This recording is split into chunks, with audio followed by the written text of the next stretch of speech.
Welcome back to another technical deep dive here in the debug zone. Today we're tackling a big question and breaking it down with insights from other users. Hopefully this clears up some misconceptions and helps you get the answer you need. So buckle up, stay a little curious, and let's jump right in.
And that's a wrap.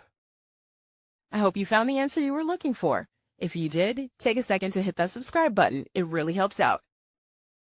And let me know in the comments which solution worked best for you.